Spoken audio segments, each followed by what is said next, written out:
strategy democratize gochuu tarsiimoo kana maal gochuu kan hundumaa gochuu jechuudha democratawaa gochuu strategy democratize gochuu jedhu hirmaachisaa gochuu democracy'n hirmaannaadha miti kun maalirraa dhufee namni gubbaa sana jiru ani isa gara gidduu kanaa beekumsaan muuxannoo hundumaan nan caala jechuu miti sababa adda addaa namni ol ba'uu danda'a sadarkaa gaggeessummaatti ol ba'uu danda'a CEO dhaabbata guddaa tokko ta'uu danda'a namni gaggeessaa sana caalu namoonni caalan baay'een gara gajjallaa sanaa jiraachuu danda'u jechaadha namni ani waa hundumaan beeka aangoon qaba waan ta'eef inni gajjallaa kanarra hin beeku jedhee amanu dhaabbata isaas hin balleessa ofillee akkuma tuukaas ta'oo gara biyya keenyaa dhannee ilaalle suuqii barannoo ijoollummaa agarree ammallee achuma jiru kun maalirraa kaa sababii baay'ee ka'uu danda'a keessaa garuu dhimmi jijjiiramu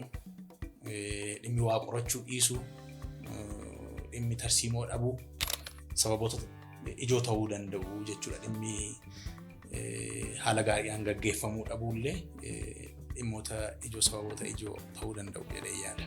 Namicha hakiimii ijaa tokko Dr. V jedhama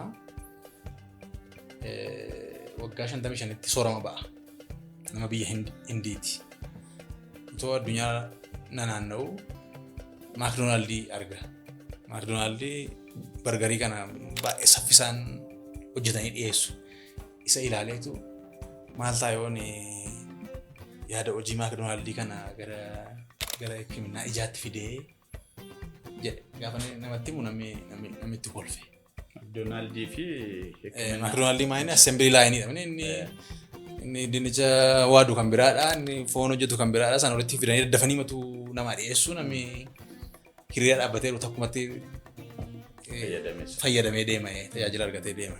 Kana gaafa namatti himu namni assembly line inni yaalii ijaa wajjin deemuudhaan itti kolfanii itti qosanii niiruutti yaadee jalqabe waan kana jechuudha. McDonald's man inspired ta'e jedhee haasa'a. Amma the largest eye care system in addunyaa waan namichi kun gadhaabee Araviin jedhama. Amma waggaa tokkotti millions operate godhu ijarratti jechaadha. Baga gara poodkaastii hooggansa fooyya'aa Dr. Waggaariitti nagaan dhuftan. Poodkaastii kana cinattis dhaabbileedhaaf karaa dhaabbata keenyaa T-Mode Management Consultants gorsaaf leenjii dabalataa ni kennina. Galatooma. Dr. Waggaarii Leadership Podcast.